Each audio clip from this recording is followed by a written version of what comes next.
Lu tahu nggak? Di antara semua dewa mitologi Yunani, ada salah satu yang paling disalahpahami sepanjang sejarah, namanya Hades. Semua orang mengira dia iblis, padahal kalau lu baca mitologi aslinya, dia justru dewa paling disiplin, paling konsisten dan paling nggak munafik. Hades adalah putra sulung Kronos dan Rhea. Karena takut diramalkan akan digulingkan anak-anaknya sendiri, ditelan mereka satu persatu. Dan Hades tumbuh tanpa cahaya, tanpa dunia, ada di dalam bersama Poseidon dan saudara-saudaranya.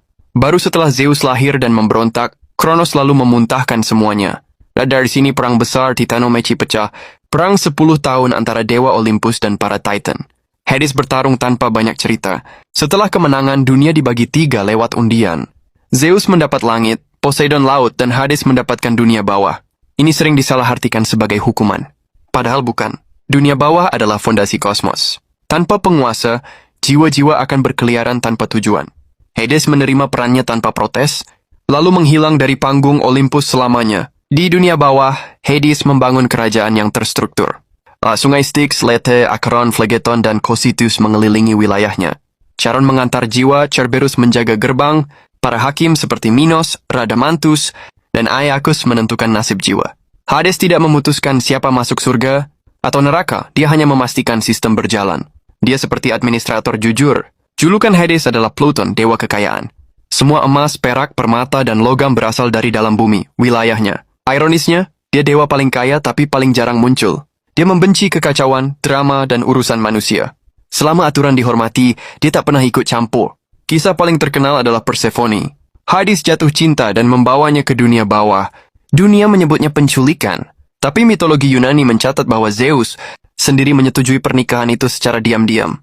Demeter, ibu Persephone, membuat dunia dilanda kemarau. Akhirnya kompromi tercapai, yaitu Persephone menghabiskan sebagian tahun di dunia atas dan sebagian di dunia bawah.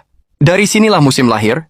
Persephone ia tumbuh menjadi ratu dunia bawah, duduk sejajar dengan Hades dan memerintah bersama.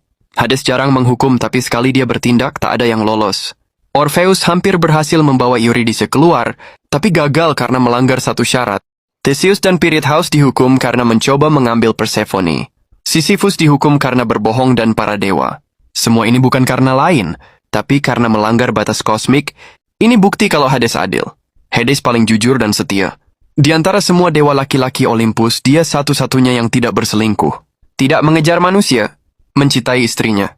Dia memerintah dengan keheningan dan ketegasan.